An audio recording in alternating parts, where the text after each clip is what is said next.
எடப்பாடி பழனிசாமியிற்கு தற்பொழுது கொரோனா தொற்று உறுதி செய்யப்பட்டிருப்பதாக அப்போலோ மருத்துவமனை தகவல் ஒன்றை வெளியிட்டிருக்கிறது. பெரும் பரபரப்பில் அதிமுகவின் தொண்டர்கள் சமீபத்தில் தான் அதிமுகவின் பொதுக்குழு கூட்டத்தை கூட்டி 23 தீர்மானங்களை நிறைவேற்றியுள்ளார்.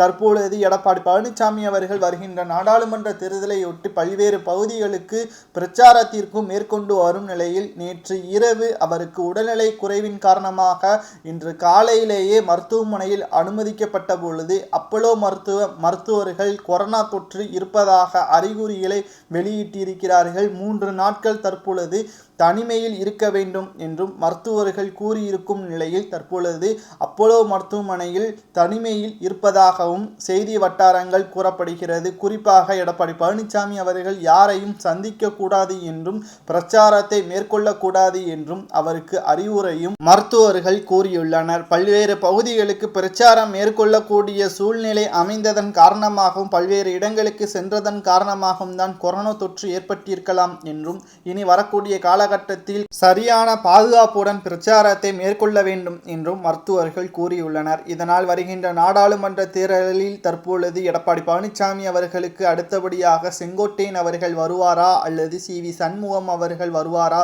என்றும் தற்பொழுது அதிமுகவில் மீண்டும் ஒரு குழப்பம் ஏற்பட்டிருக்கிறது.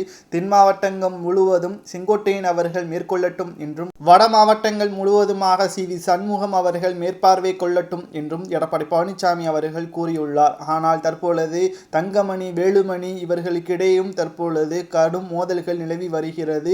ஒருதலை பட்சமாக எடப்பாடி பழனிசாமி அவர்கள் செயல்படுகிறார் என்றும் கடுமையான விமர்சனமும் முன்வைக்கப்படுகிறது. கொரோனா தொற்றின் காரணமாக எடப்பாடி பழனிசாமி அவர்கள் மருத்துவமனையில் அனுமதிக்கப்பட்டிருந்தாலும் அரசியல் ரீதியாக அவருக்கு கடும் போராட்டங்களும் தற்பொழுது எடப்பாடி பழனிசாமி அவர்கள் தலைமை வகித்ததிலிருந்து தொடர் தோல்வியின் காரணமாகவும் தற்பொழுது நாடாளுமன்ற தேர்தலில் தமிழகத்தில் வெற்றியடையாமல் தோல்வியை தழுவினால் நிச்சயமாக அங்குள்ள அதிமுகவின் நிர்வாகிகளை எடப்பாடி பழனிசாமியை விரட்டியடிக்கக்கூடிய சூழ்நிலை அமைந்துவிடும் என்றும் பன்னீர்செல்வத்தின் ஆதரவாளராக இருக்கக்கூடிய வைத்திலிங்கம் அவர்கள் கூறியுள்ளார்.